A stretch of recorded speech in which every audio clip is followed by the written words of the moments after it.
Cynthia, by mistake, I made you host, not just allow record, but given the internet being unstable, that's probably sensible. So if you can keep an eye out for participants. I'm doing that.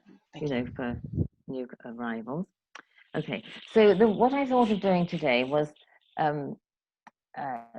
beginning with, this will be a bit hard for you tomorrow, but maybe we'll find a way to share something.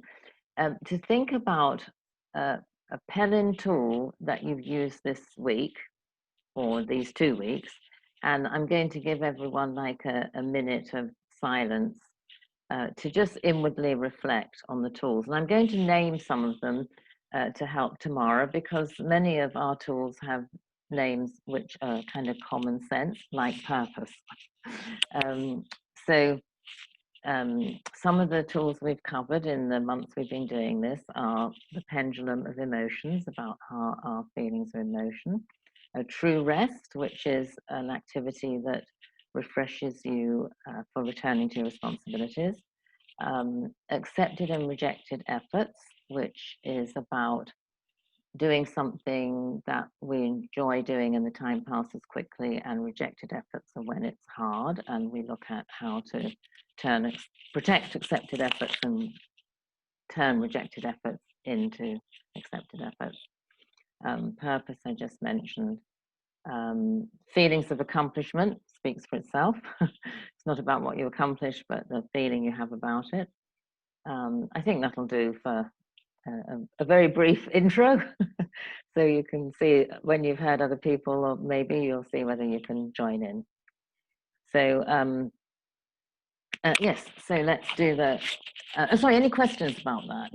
We do 1 minute of silence. That's just for inward reflection, just to think, oh, if I'm going to talk about a tool, which one would it be, I wonder, and just see if something comes to the surface of some experience you've had this week or 2 weeks.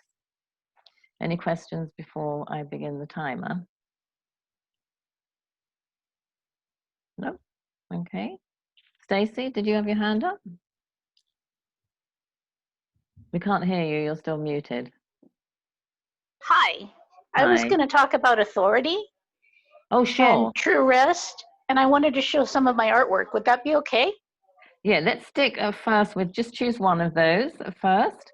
And authority. Then when we've been all around everyone, then we can come in with your other stuff. Okay. Okay, great. Okay, great.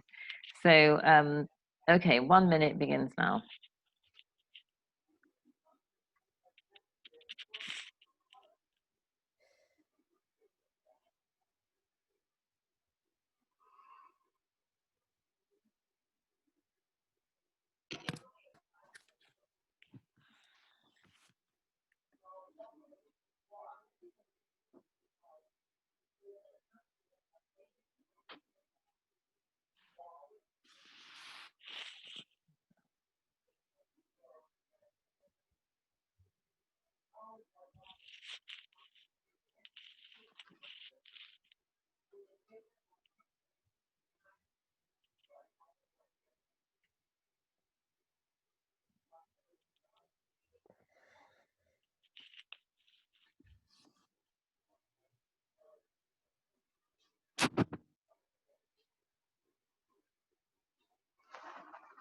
Okay, that's 1 minute.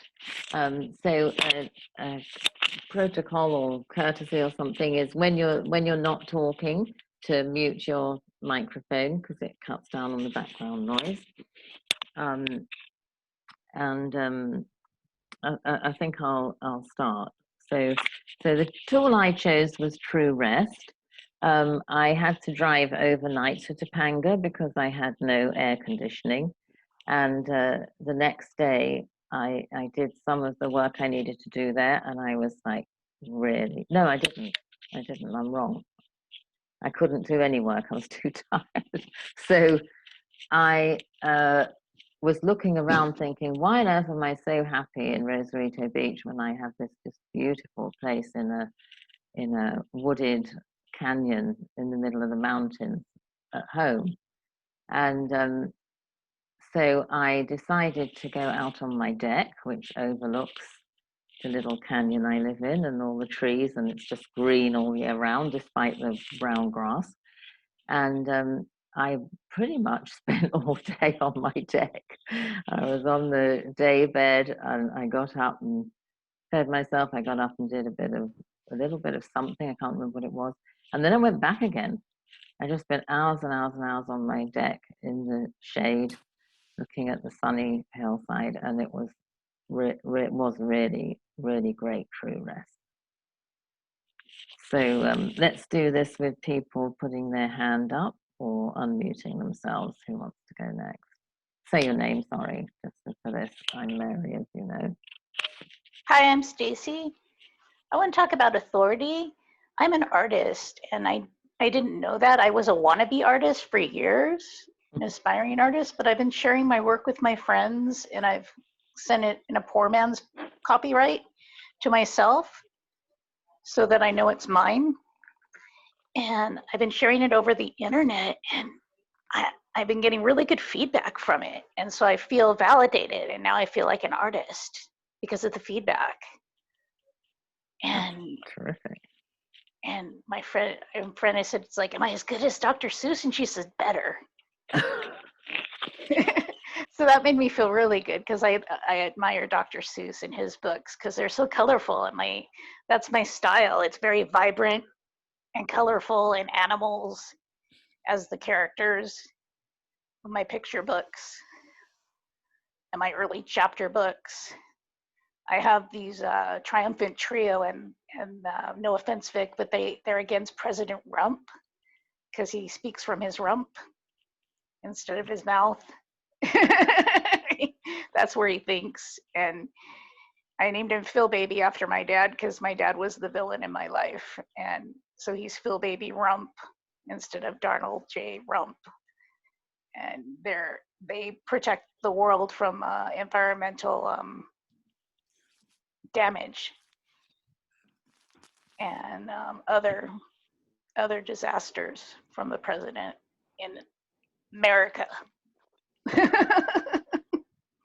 And that's one of my early chapter books. And then I have picture books about a dragon who can't breathe fire.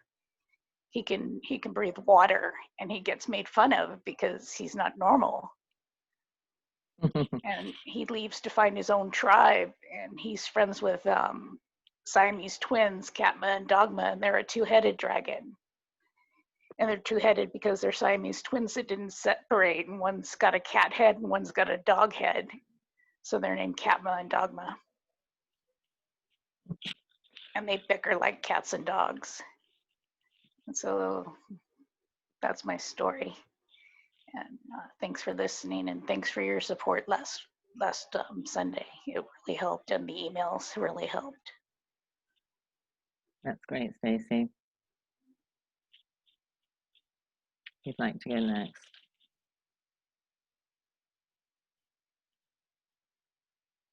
Elizabeth. Well, yesterday I worked a lot with protecting accepted efforts.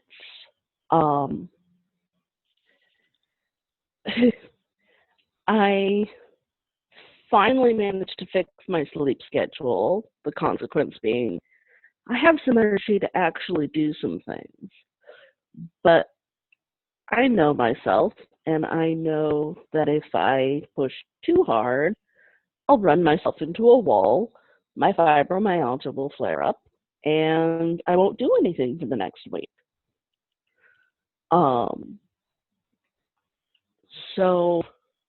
But I still really wanted to do things, and I had some things that I really wanted to do.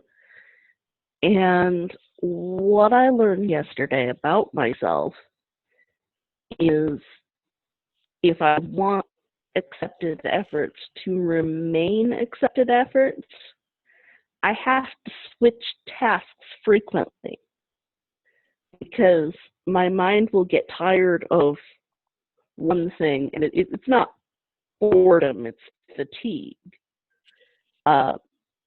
pretty fast. And I don't have to completely stop everything, but I have to do something that works my brain in a different way. And once I've done that for a while, I can return to the task I was doing. And so I've been working on an article, I've been working on a document, a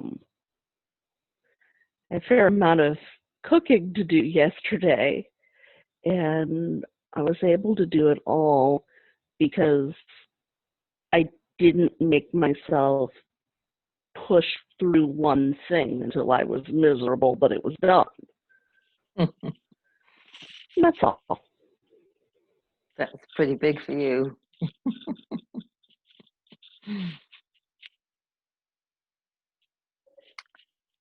Anyone else willing to go? Yes, Cynthia. Well, this is actually over the past 2 weeks, and Mary already knows about this, and Elizabeth may too. But it was the tool of advisors. The last forum we had like this, I was dealing with a lot of rejected efforts and feeling overwhelmed, and I got a great suggestion from, I think, Nikki, when we were talking, was to sort of rearrange my task lists and let buying a new agenda and new planner be like kind of a gimmick. And it's beautiful. I finished the task I had to do. I do have a pileup again, but it's a new pileup. But it's at least it's not a pileup of things that are like months old. But it's been nice because I don't I don't go into details, but basically the way I have things set up, I don't have any list that looks too long. I have things in different places, and I actually got rid of, that was the other part of, was to manage my expectations. I actually got rid of a lot of dailies that really didn't need to be done. I mean, they were sort of goals, and so I let them be fun things rather than something I had to do. And so that's it. It's been very helpful, and I'm much calmer about everything now. So so I just wanted to put that out there. Thank you. Who did just dropped off? Do we know who it was? Nikki, you won't be able to tell, but somebody just disappeared. I don't know who it was. Joe? Can't hear you. Still not unmuted. You're saying something, I can see. Okay, anyway. Never mind. I'll come back if they I can. disappeared for a second. I'm back. I think it's Victoria who's gone. Oh, Victoria, you're right. Yeah. Okay. So while I'm on, I'll say that I've been thinking about rejected and accepted effort a lot, particularly in relation to communications. I'm finding people aren't replying to me to an incredible extent, and it's almost as if there's a correlation between the more affectionate the email I send, the more people can't reply. I've talked to a couple of people about this. They say they feel a bit frozen emotionally, really, and can't feel their ability to connect enough. And similarly, the other way around for me, once I started thinking about, oh, why don't these people reply? I found that I hadn't replied to an awful lot, and the same pattern too. That the ones who'd sent me the most lovely emails, including photos or gifts, were actually the ones I couldn't make myself reply to. So this is kind of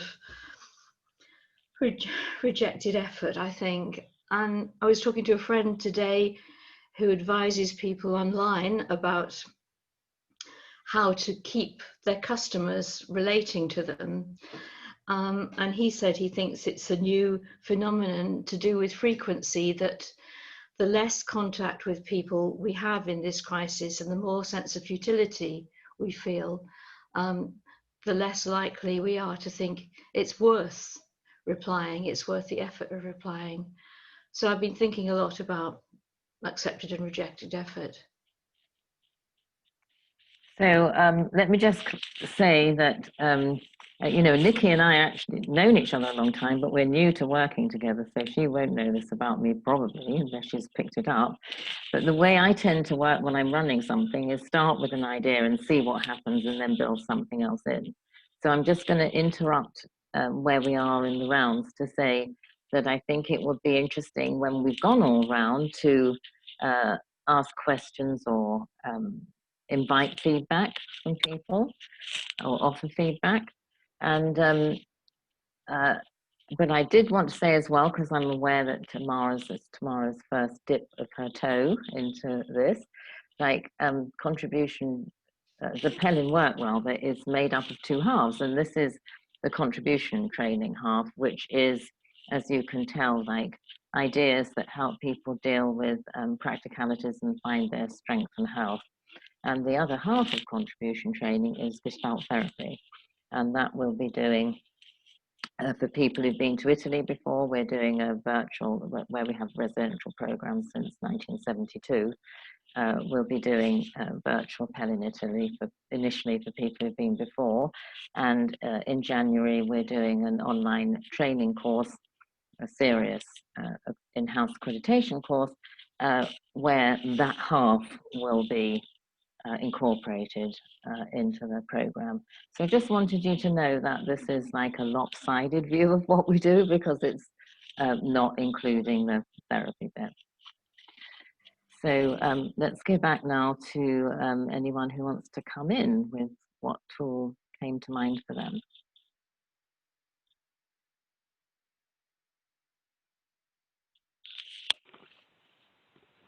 I could say. Yeah, thanks. What I was just thinking of. So my head's full of at the minute. I've spent the afternoon in the phone shop, and that's the second time in a few days. I was there for 2 hours on Friday, 3.5 hours today. But I do have a new phone now. Yay. Oh my goodness. And it's so tedious and tiring. So I was sort of thinking, I think I kind of automatically used the tool of the pendulum a bit. And I think I was trying true rest. I struggled to get a bit of true rest in there.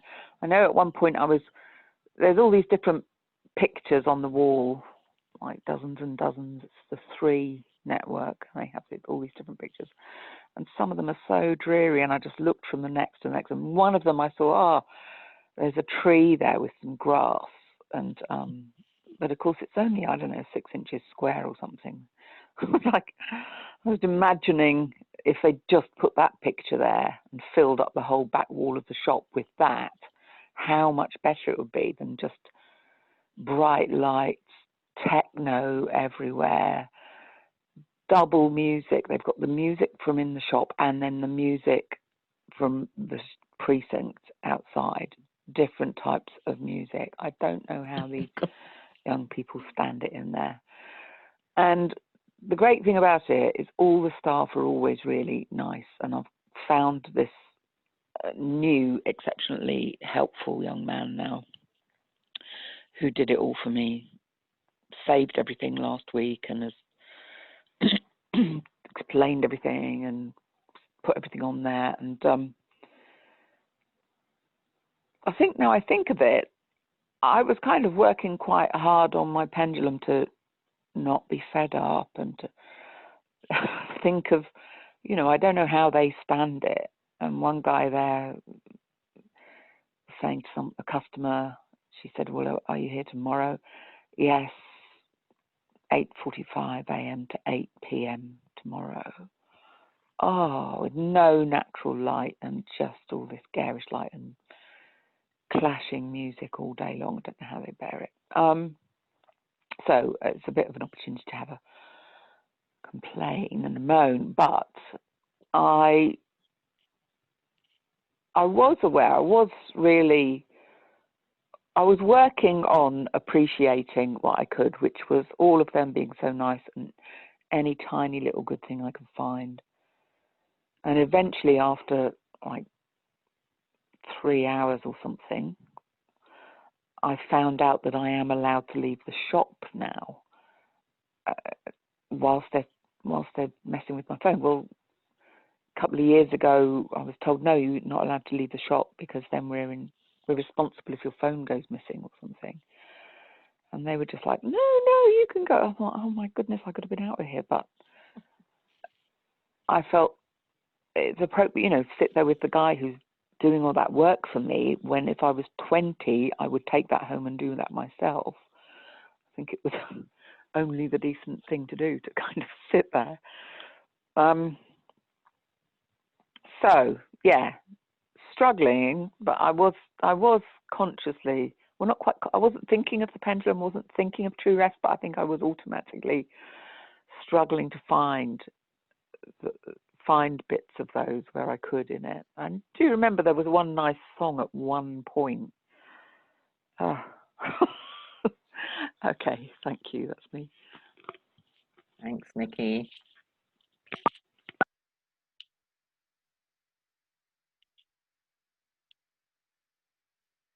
Anyone else ready to share?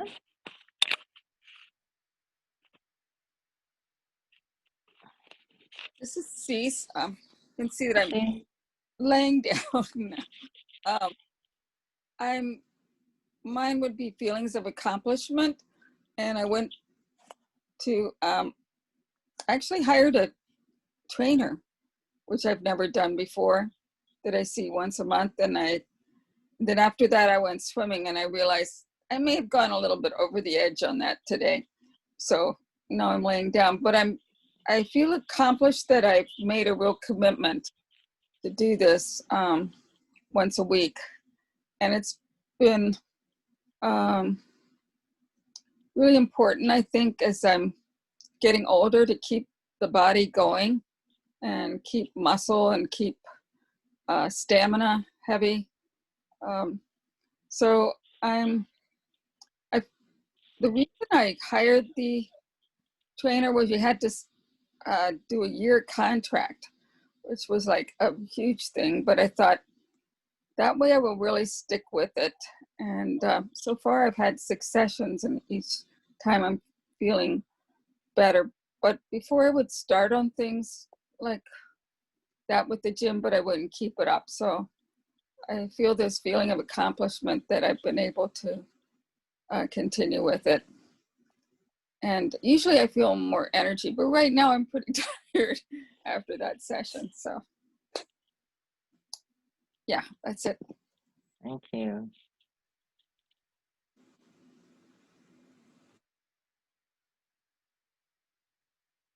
Tamara, do you have any questions from what you've heard in terms of, would you like to pass, or do you feel you could contribute something if you maybe clarified something? Or I could see if this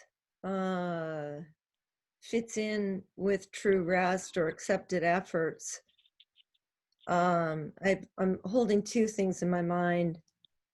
When I said I was in Westwood last year this time, it was I was in a program for OCD, which I had as a child and was tripped open when my half brother committed suicide and PTSD, and then I was back like in my childlike OCD again, and I've been stuck in rejected efforts in my magical thinking. I'm trying to ward off life in different ways and bad things from happening to anything that loves me and that I love. And I felt true rest from all of this that has me having an experience of sitting back and feeling something at my back that is not related to pushing through with to-do lists anymore. And I erased everything that I'd been tracking and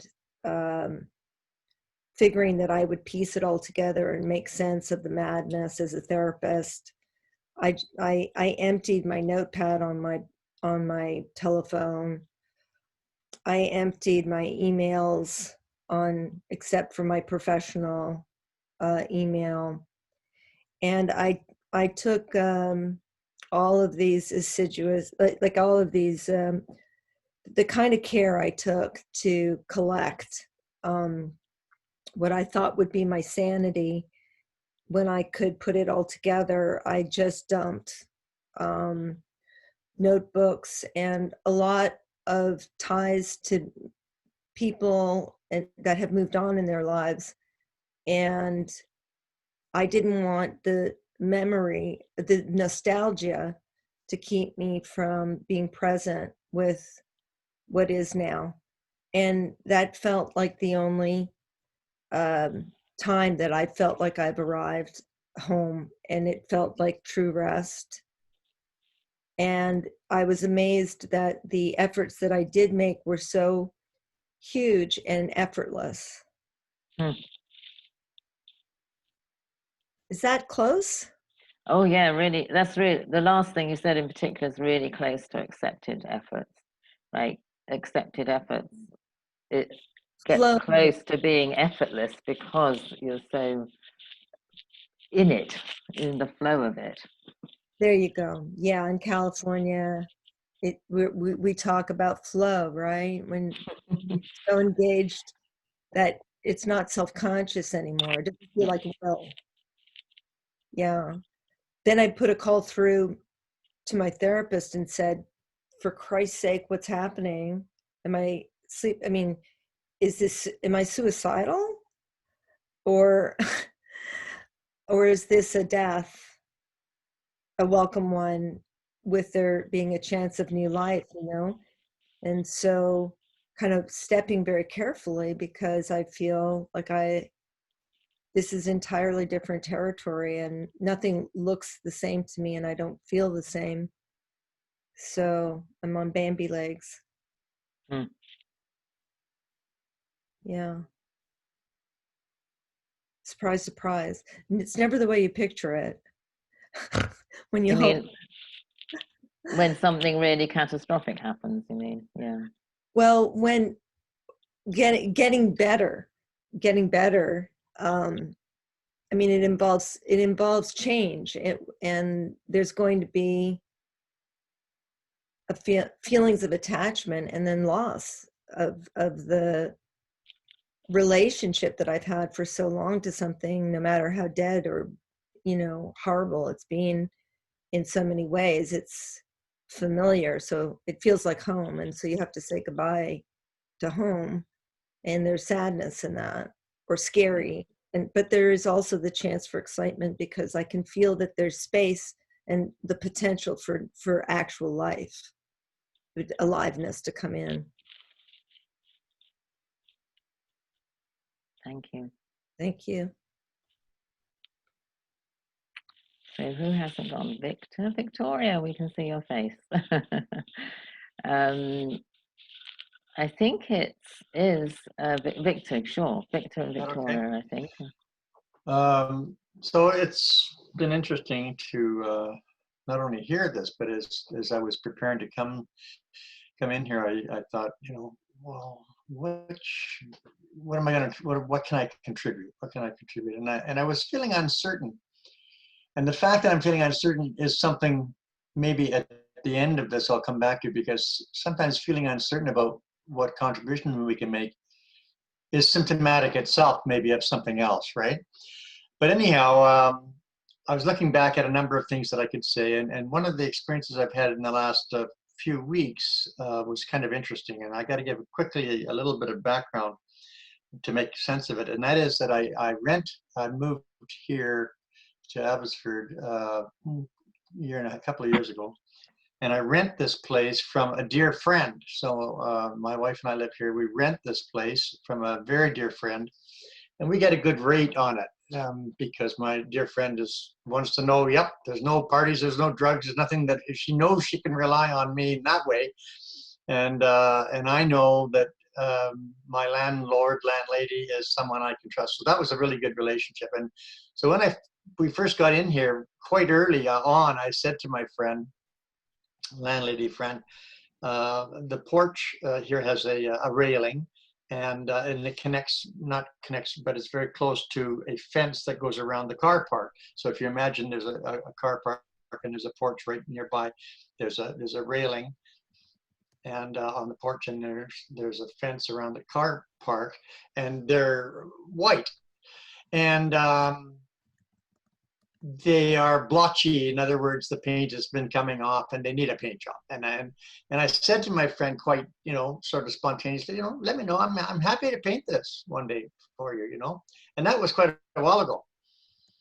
And then the pandemic come, and then other major problems in my life, some of which I've mentioned here before, and quite a lot going on. And I'm struggling with a lot of things, family, financial, and other things, and physical health as well. I got challenges, including a heart condition and other things. It's a lot of stuff. And recently, either my landlady or I guess it was she, said, well, how about, should we paint that fence? I said, great.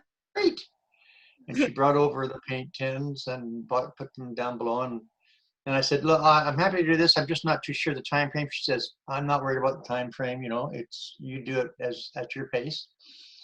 And so I got involved in doing this, the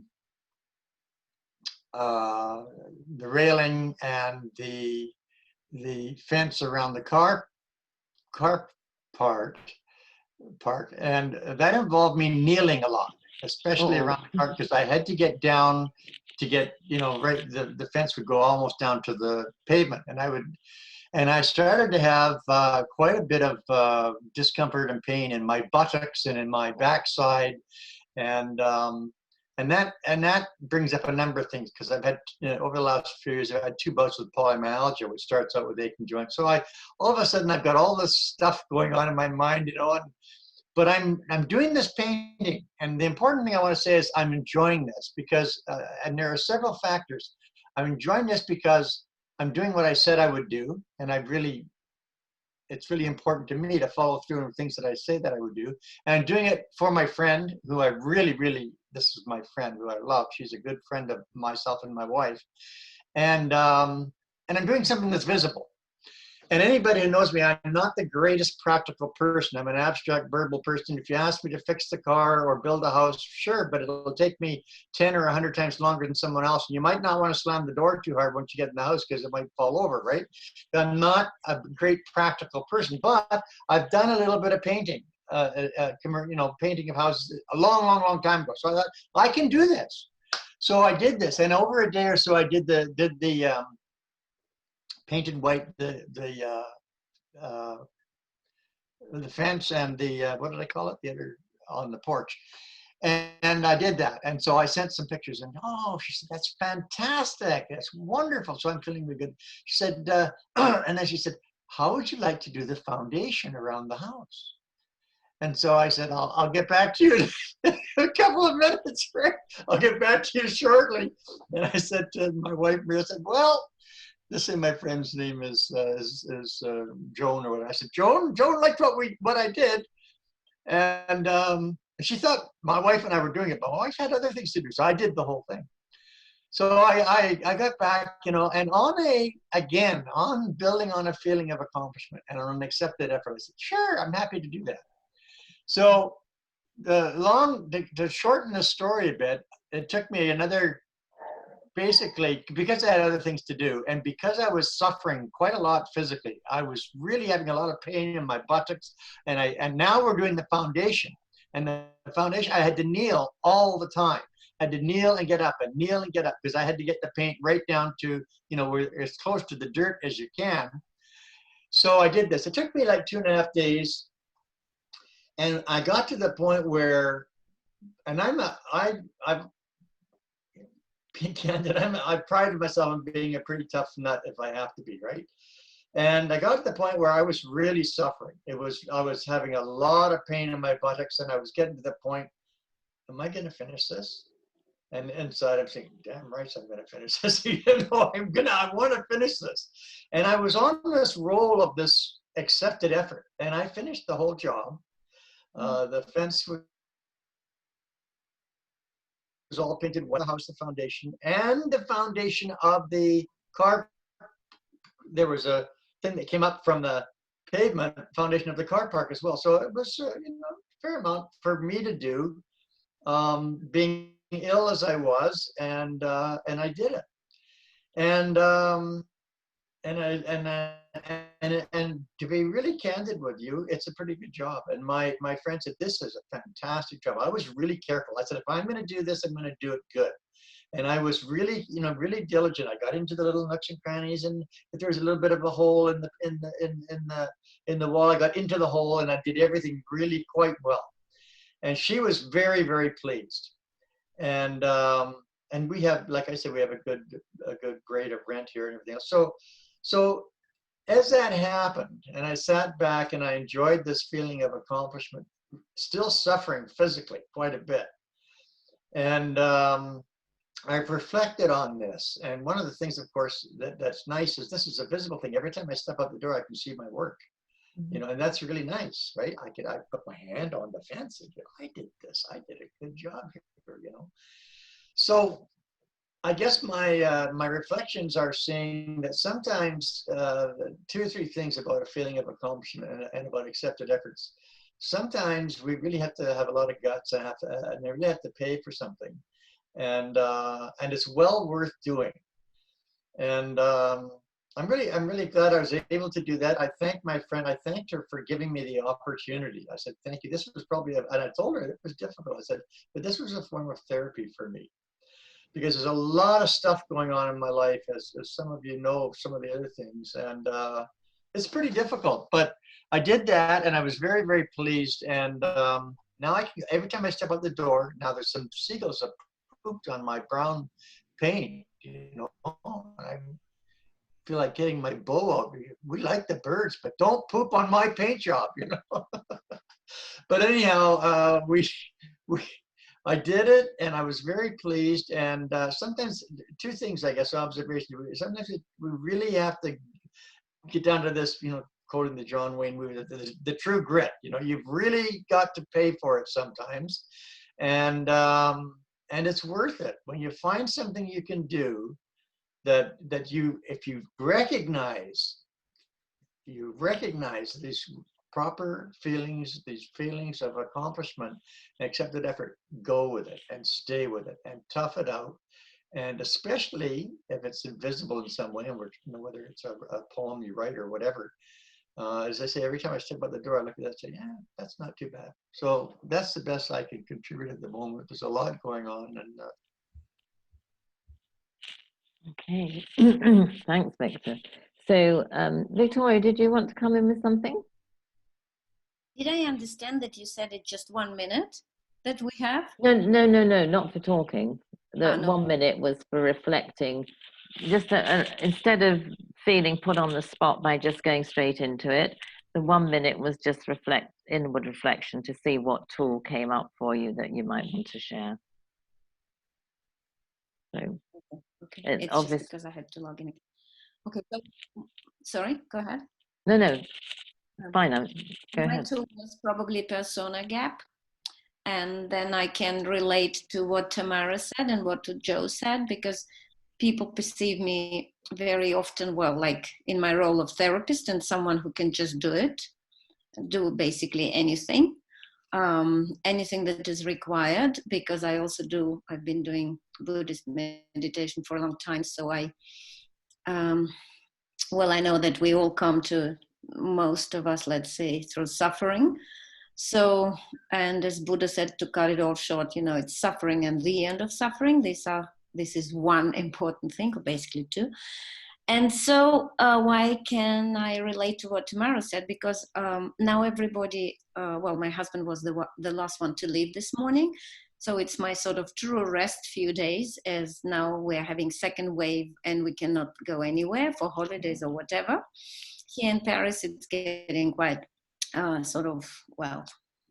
can it ever get so drastic here? I don't think so. People are using terraces to sit without masks. Otherwise, because then they can drink and eat. So, but otherwise, it's quite, even the Brits don't let us in anymore, only with 14 days of self-sheltering. But anyway, what I wanted to say is that I decided I'll take this 4 days as my true rest, and I will delete all my telephone conversations, all my WhatsApp things, all the emails, and all these people out of my life. You know, because I always feel it's, well, obviously when you give, when you do, when you feel compassion, you also take something. That's not just one way thing, but it's just like, about this bloody mask that you have to put on yourself first. I feel like I'm doing a swimming assist, but without an instructor, just without being able to take a breath. And actually, some of those, I not only did I delete, I also blocked the numbers, because I just somehow thought, no, that's it. Then I thought, oh, maybe I shouldn't block it and just let people know. And I thought, no, I'll unblock it later. Now it's just my time. And suddenly, when I allow it all to happen, I just realized I was so angry. I was just angry that I'm so good, that I can support everybody, that it just goes without saying. It's just taken for granted. Victoria, she just can do it somehow. And she does it. And I've just noticed today that the telephone rang like many times, and I just didn't answer. And was okay too.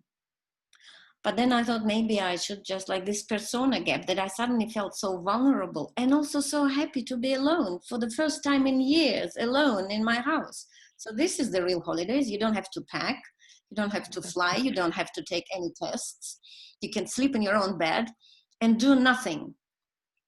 But then, you know, in this pendulum today, which is part of the whole thing, I just thought, okay, what am I rejected and any other sort of efforts? And I thought, gosh, I just don't want to do anything. I don't want to cook. I don't have to be an example, and I can throw things wherever I want, because the children are not there. My husband is not there. I don't have to be good. I don't have to club of people who are lying for me. So I'm I have a very special chair, which was a present. And I've just noticed that it's like being in this chair, it's like being in cosmos, because it just relaxes your whole body. And I've been having it now for 3 years. It's the second time I'm on this chair. So something must be wrong.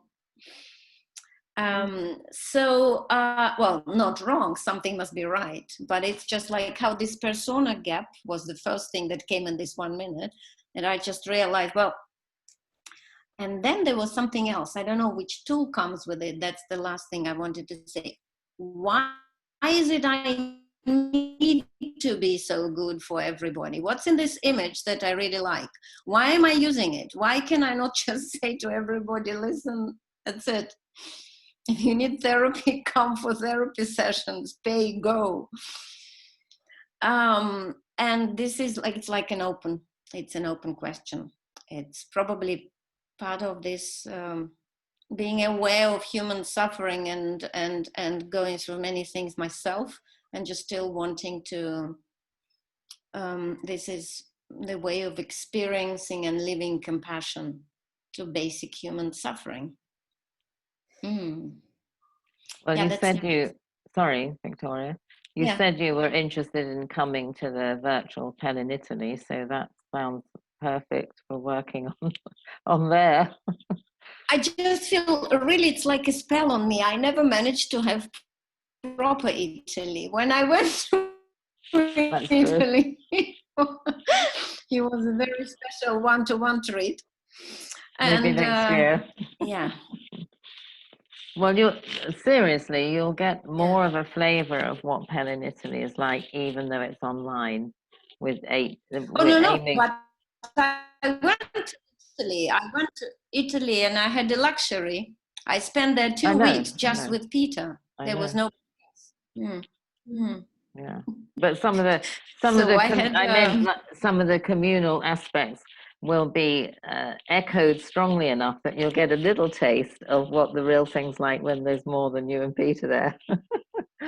Well, actually, I can tell you now, looking from what I've just said, from the point of what I've just said to now, it was good because I have my community is here, living with so many people in a huge house. It's just like I have my fear part of community. So now I think I can release the, well, it's not that I don't like or don't need community, but yeah, well, I'll be happy to participate if the dates are.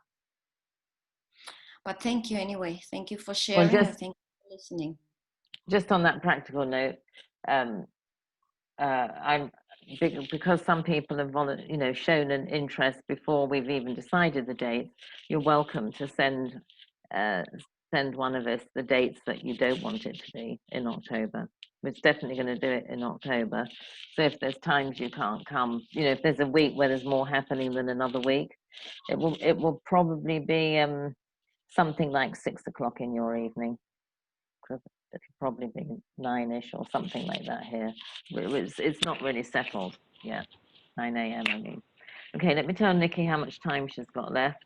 Okay, I've just Nikki, one minute, so it's time. Okay, thank you, and I'll hang up in a second and call straight back. But let me just comment on that. Yeah, please. To say about that, we were thinking towards the end of October, and I've had one person comment that it would be helpful in England if it was the final week of October because of school half term.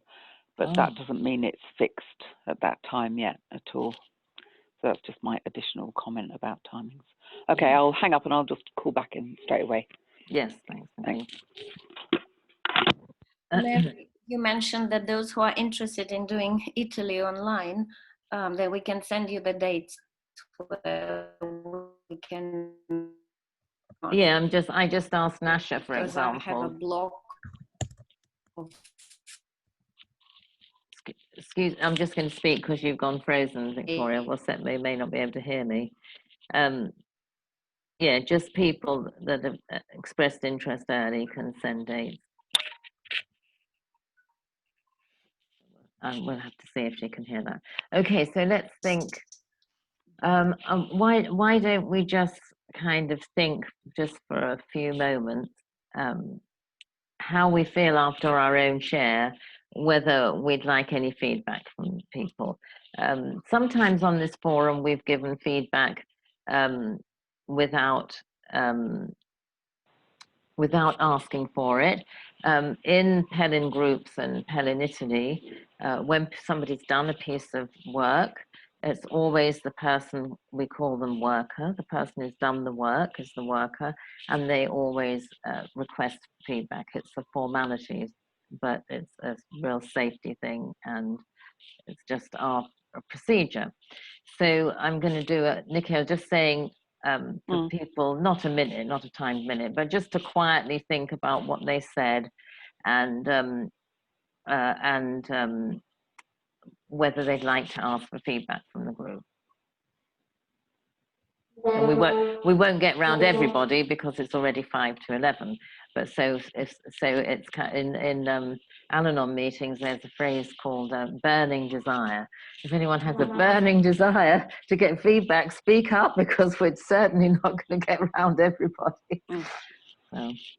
And can I suggest as well that please, that person do a really short précis of what they said as well, because I can't necessarily fit the information with the person. yeah, because you can't see people, it doesn't help. Yeah.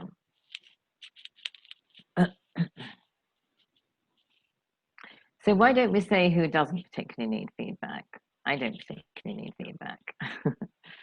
So if you want to say that, you can come in. I don't particularly need it. Who's that? That was Elizabeth. Oh, sorry, that's Elizabeth. Okay.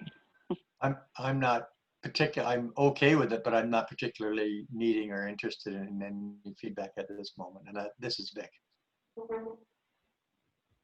I'm not.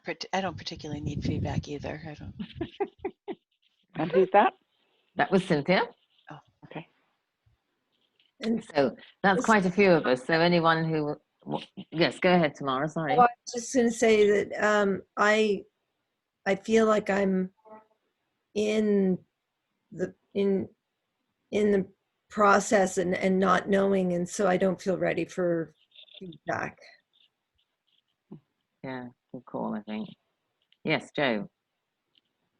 And Victoria hands. So Joe, unmute yourself. I saw you first, so let's hear what you've got to say. If I everyone. I gotta go. Who said that? Oh, Okay. Stacey. Hi, Bye. Stacey. Thanks for coming, and we hope to see you soon. You Give wait. us Bye, Bye. Stacey. Take care. I'm sending you the song you asked for. Oh, cool. Thank you. It'll be there in a few minutes. All right. Okay. I'll write it Okay. down. Thank you. Bye, Stacey. We'll see your pictures another time. Okay. Okay. Bye-bye. So, Joe, what were you trying to say? Yeah, yes, it's Joe. I think I would like feedback, please. And what I was talking about is how curious I am that people aren't, including me, are not communicating well anymore. And almost the more real the communication is, the harder it is to do it.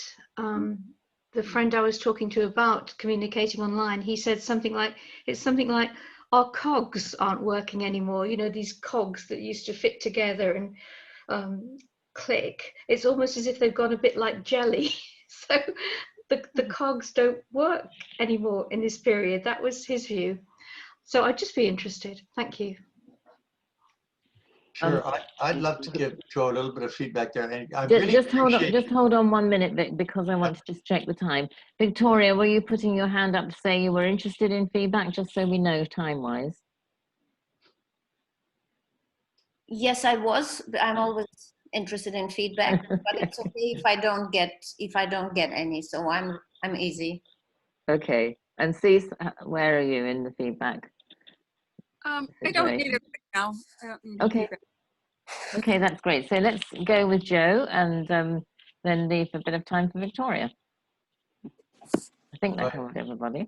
Thank you. So I'll just give Joe a bit of feedback. I'm really I'm grateful for Joe saying that, and this may or may not connect, Joe, with what your meaning was. I believe it does, and you can correct me if I'm wrong. But one of the things that I think that is happening when you said that, I'm inclined to believe that it's touching on something fairly serious in that, and it's like this: the technological advances, the internet, makes it possible to people communicate very quickly. But the problem with that is that real communication just doesn't happen very quickly. It takes what the Pellin tool of passive listening and real listening. And I think, Joe, what you've touched on, and again, maybe I'm off here, you tell me, but I think what you're touching on is actually quite a serious topic, and that is that the technological advances are creating almost a world whereby the quicker you can communicate, that means you're more skillful. But none of it means anything at all if there's no real listening and no sharing like we're doing here. And so I don't know if that's exactly what you meant. I hope I'm not too far off the mark, but I think you've touched on something really quite significant. And so that's the feedback I'd like to give. Thank you. What doesn't fit for me about that, what Victor just said, is that the bit I noticed of what you said, Joe, was that it was the people that you were normally closest to and had received gifts from and things that you were least able to connect with. So that seems like a different aspect than Victor's hitting on. And it's interesting puzzle to me. Like, to me in particular, because I have the opposite experience. Like, my communication skills have like tripled it, along with being appointed director of communications and the pandemic. I've been like really connecting. I'm sorry, that looks a bit frenetic, so it's not necessarily been shallow. But so I was really interested in what you said because it was so different from what I've been doing. Yes, Cynthia, what would you like to say? Oh dear. Well, I was thinking I'm an introvert, and a lot of times, and you think, oh, when they started all of this, they were, people were saying, oh yeah, the introverts got it easy and stuff like that. But actually, it's worse. And I generally prefer more close communications, like Facebook or Twitter and stuff. I can't warm to it, but it's really hard because I'm actually feeling more bombarded by communication during this pandemic than I'm partially because everything's on Zoom, and I didn't have a car, so I didn't get out much. So I'm so I think that for me, I find that too, in terms of, when I have a communication, I have to think, okay, I try to, because I feel too guilty if I don't communicate right away. But I'm finding myself very exhausted by communication and by that. And I'm finding and that's because I have my spouse home all the time, and and then I'm grateful for this. It's lovely to have all this, but I have to be very careful on how much. And I think especially when you're under stress with things, it's hard. I don't know if that has anything to do with that, but that's just, and I think maybe even extrovert, if you're not like a super extrovert, you still might end up having too much. But that's just for me. I don't know if that's experience for anybody else. I think it fits. Thank you, Cynthia. It feels for me, it sort of fits with the idea that everything seems to cost so much effort. It's easier to answer the quick, brief, functional emails rather than the ones that try to engage us. Yeah. I've got some comments to make. Can you hear me? Yeah. Yeah. I'm trying to come in for like. Oh, Elizabeth's trying to while. come in. Elizabeth, what did you need to say, darling? Sorry, I've been trying to come in for a while, and people keep starting at the same time as me. Well, we can't see you, sweetheart, so it's hard to know. You can't see me at all. You're just very dark. You're just very dark, Yeah, and your voice is fading in and out. Oh dear. Anyway, I actually. Nikki, is it okay if Elizabeth goes? Yeah. She was just clearer, much clearer, saying "oh dear." So hopefully she can speak now. Okay, go ahead, Elizabeth. All right. Can I be heard reasonably? Yes. Yes. Okay. I actually have been thinking kind of the whole session about what Joe said and what would be going on with me if that was what was happening with me. And the thing is that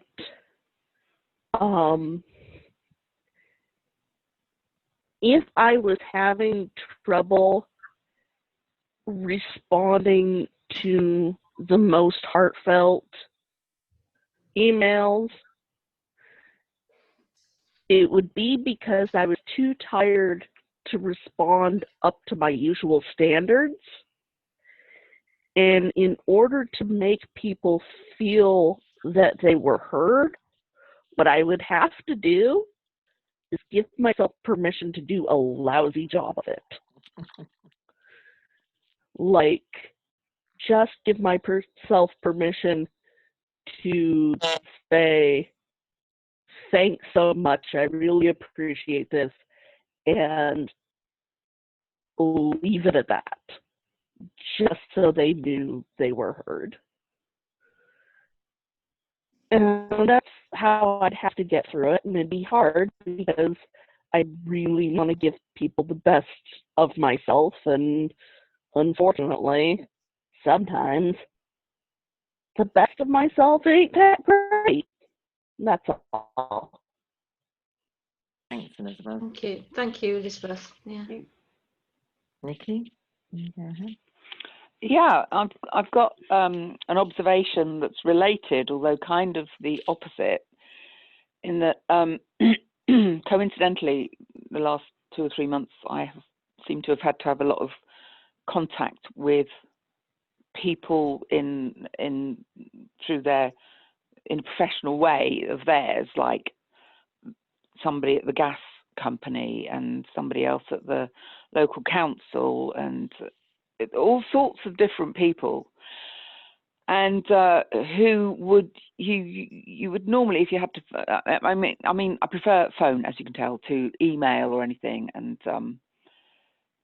or there were reasons why it all works better, and people who I felt normally you'd be able to know that they are in an open plan office, and they're talking, they're friendly, polite, they're businesslike, they're getting on with it, and it's sort of nothingy, just politely trying to solve the problem or whatever it is.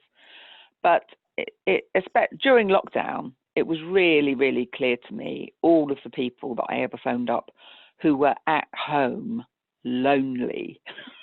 And I'd like phone the gas company, and it's like really excited woman. Oh yes, hello. And then, and then the next thing she was talking about her hair, and she's got exceptional hair. It won't dry. I can't remember how she got into that. And it's just like, I could feel the emotional need of, oh, please connect with me for me, it was in a light way. So it was just sort of, it gave me some emotional food that wasn't too hard work, more emotional food than I would get. Yeah, I enjoyed it more than when they were not at home with their children or whatever it was, all sitting there waiting for the phone to ring. So anyway, I just wanted to contribute that. It's sort of like, I just feel like it might be the opposite side of the same coin, some opposite kind of dynamic happening. Thank you, Nicky. It is. I've had some great conversations with my bank online, actually. Yeah. Talking about what we're wearing. Yeah. But I'm talking about something different. The particular person I was thinking of is somebody I've just made a film about, and I wanted to check with her how she was feeling about seeing herself having become a sort of artifact, really. And she wrote back very fully and affectionately, and I feel affection towards her too. But I just noticed it's 6 days since she wrote, and for some reason I can't gird myself up for it. So maybe the point about Elizabeth made about forgiving yourself and just doing a rubbish job may be one of the answers. Thank you. Victoria. Well, Joe, I really also was thinking what you said, and obviously how important to us human communication is, and how fragile we all are in terms of that. Well, she put her heart out there for you, you started the conversation or whatever, but then I think at that, till this point, is everything okay? And then I almost feel like inside me the guilt is coming up. Oh my God, I didn't answer, I should have. And then I would say, well, I didn't answer. There's a reason in me. I have to honor and respect why I didn't. And I think it's, for me personally, it's very important. It's also very important to deal with it for me. I'm talking about myself in such cases. I make lists of saying thank you, gratitude lists for people who are sending me presents, cards, whatever. And I know that somewhere my inner controller or something tells me, well, how are you doing with this list? And it takes lots of energy thinking, I have to do it, and then I still don't. It consumes so much energy, it almost eats me up thinking, gosh, And now I just start taking my time and looking into myself thinking, why don't I do it? Why? It's an open question, but maybe, maybe you're tired, maybe there's something to honor, maybe you would like, maybe it's okay. Maybe this too belongs. Thank you, Victoria. And then when the time comes, I think, especially like I watch my mom who's been alone for 5 months in Moscow, and it was a very difficult time. I see how old people during this sheltering or whatever we call it, how difficult it is for them. And yet I think, it's so important to be gentle with ourselves, because otherwise the answer in my case would be either sorry, goodness me, I haven't spoken English today yet.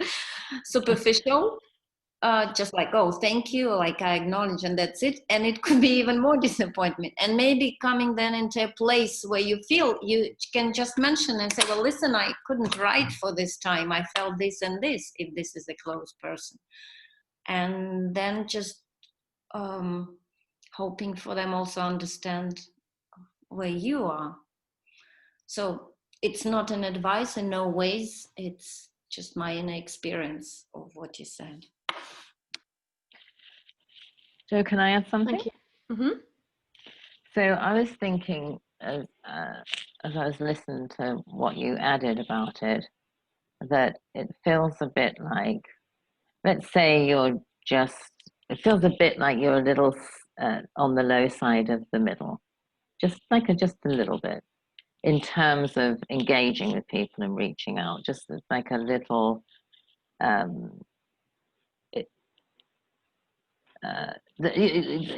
you're not in when you can communicate with a free, engaging flow. It feels like a bit of an effort from the way you're talking about it. So I was wondering of what I might do, because I don't know if that's right, because I'm describing me, not you.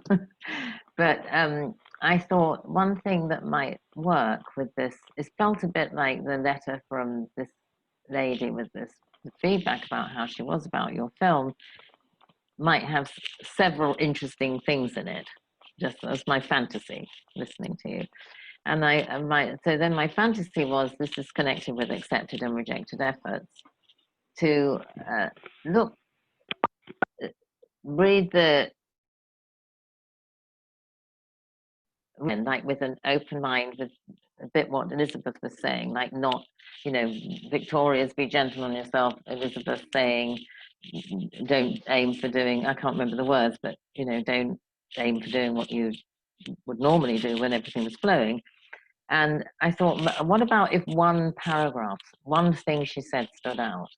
Like if one thing she said felt kind of juiciest, and then you could, the way accepted and rejected efforts go, it's about having a small goal and getting started on the something that's currently a rejected effort.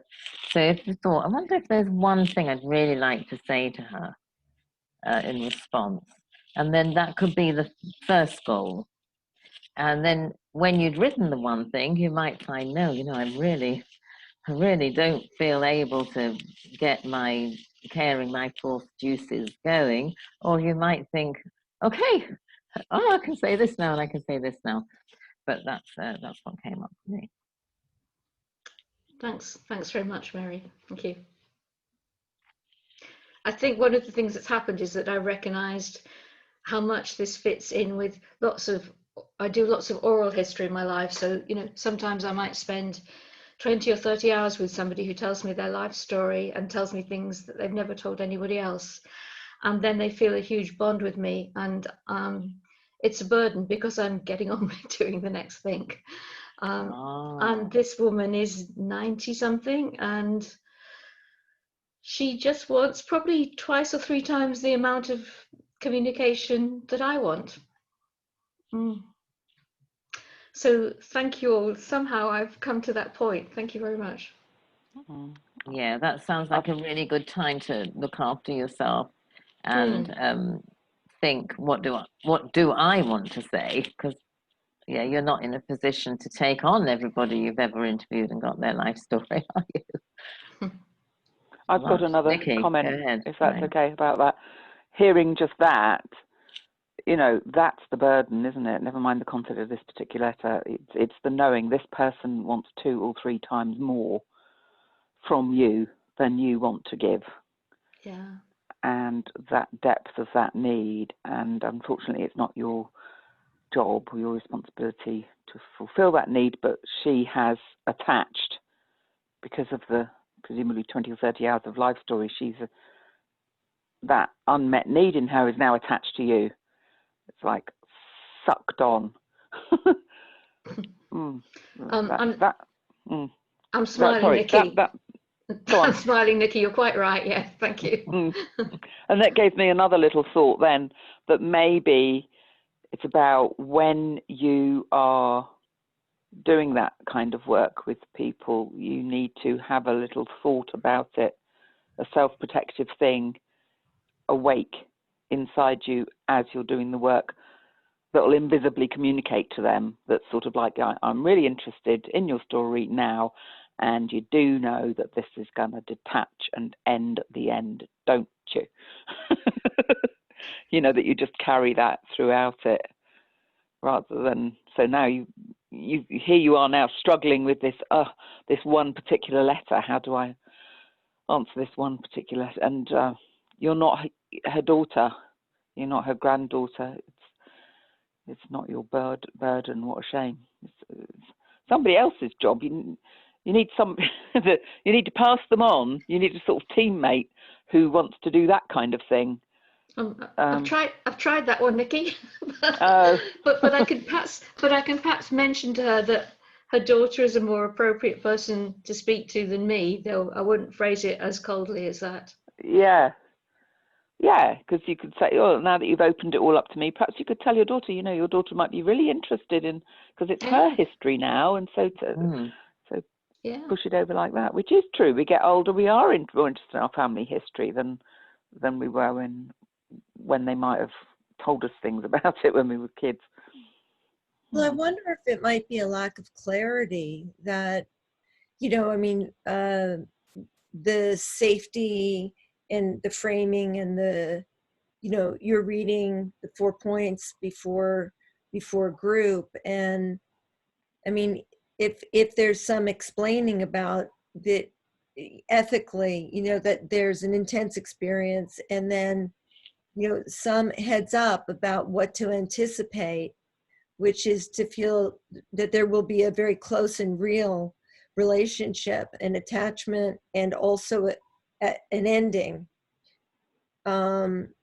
Maybe a little education that way, because I feel like we kind of have somebody who's not aware of what what your comfortable boundaries are, and so in a way it might be a setup for expectations, and that if there's an understanding of what this is, you know, if it's documentary or whatever, then you're not letting either of you down. I worry a little bit about it being unspoken, so that the other person's left to guess if they're too much, because we all know how that feels. Yeah. I tried. It's a play based on her life, which I wrote and was part of producing. But I tried to link her to the actor who played her. I thought that would be a very good way to for her to have an interaction that might be warming for her. But the actor is, as a lot of people are in England now, gearing up for the academic year starting. So it's a whole other sort of energy around now. People are discarding the past, the summer, the COVID period, and coming into, what am I going to do for me, you know, in September and October. I believe when someone is 92, or whatever you said, this person has probably outlived most of her girlfriends.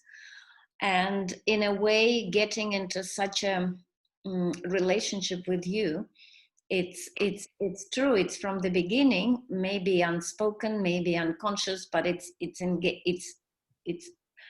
in a way like taming someone, like in The Little Prince, you know, like I guess it's not just one-off meeting, it's just work, and especially on her own life, like she's slowly coming to an end of her life. And I don't know if it's like case with everybody that you mentioned, like people are wanting more. But I think once you get into somebody's story, like the story of their life, it's anyway such a very special, sensitive area where maybe it's not even you that she's projecting something, but someone is there to listen to her, to be not only the keeper of the story, but also presented in a play or something. And I think this particular, I don't know about other situation, is something where, I don't know, I wouldn't be able to say, well, now go and tell the story to your daughter or to the actress, because it's like, in a way, you are already having a relationship with her, you like it or not. It's been through this. It's just, and I think like within every relationship, it's we usually say, well, we just have half and half of responsibilities and everything. But when someone is 92, it's difficult. I think it's very difficult to, I would say, as I worked with Holocaust survivors in Bishop's Avenue elderly home, and there was this attachment because people didn't have somebody who spent time with them listening to their stories.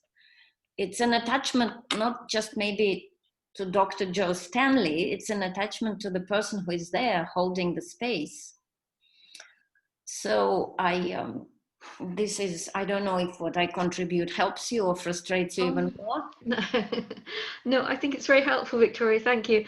And I'm realizing that part of the problem is that because I am not getting the responses I want from people, so I'm extra sensitive to feeling I should be giving Peggy the kind of decent, warm response that I think should be going on really in our lives. I think that if you give a brief, warm response, then you're setting a simple little boundary that, say it's lovely to, lovely to hear so much from you, and then you show in your reply that you feel warmly to her, but you don't send her equal length back, which is misleading, because then that's saying, oh yes, engage with me as much as you like and I'll really deeply engage with you. Like, no, you can't do that. It's too late. To what Tamara said is really excellent suggestion, I think, for going forward when you next interview with, and what Nicky said, a little bit in what we used to call in Pellin self-identity, if you remember that. Like, people can pick up, like children know whether they're dealing, like I worked in a nursery school, they know that whether they're dealing with someone who's going to set that boundary and they cannot go past it, and they know whether they can walk all over the adult. So if you're saying quietly, just thinking, this is not something that's going to go on in the same way when it's over. And if you do what Tamara said, which is a really good point ethically, it's good to warn people this is going to be an intense experience, and it does come to its own natural end, and the end is in the product of the film or the play or whatever it is in their particular case. And then then they're safer because they have the expectation of knowing they can have like a warm connection, but it's not a warm, deep connection because you're you and you're pursuing your life. They need to disconnect and be with their life. So I think you got some very valuable feedback today. Yes, Cease. I did. Thank you all very much. So I had one more thing. This made me think of a person I was working with for many years, and she ended up moving away last year.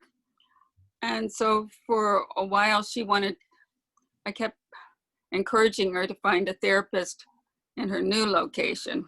And she kept wanting me to talk to her on the phone and continue therapy with her. And I kept saying, well, I can't do that.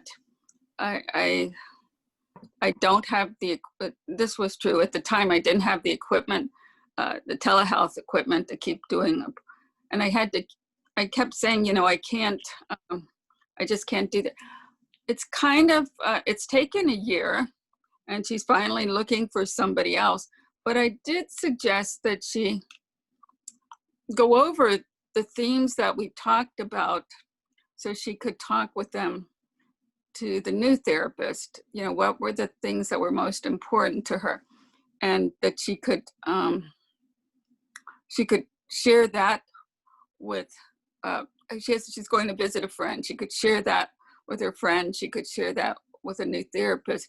I don't know whether that would be something this person could do, but to write down what she got out of that experience, what was most important to her, what she wants to take away from it, what she wants to remember, what she'd like to share. Does that fit at all, maybe, for that person? She's actually done that. So this is her. This is this is her wanting a response. But thank you. It's a good idea. Yeah. Very, very good idea. And I think for me the central problem of being an oral historian is getting that balance right between being the professional listener and being the human being who cares. Yeah. It is my continuing dilemma, and Yeah. I've been involved in many debates about it. In some ways, it's not a good idea to have been trained in counselling skills. It would have been better not to be. Well, Not good to do what now?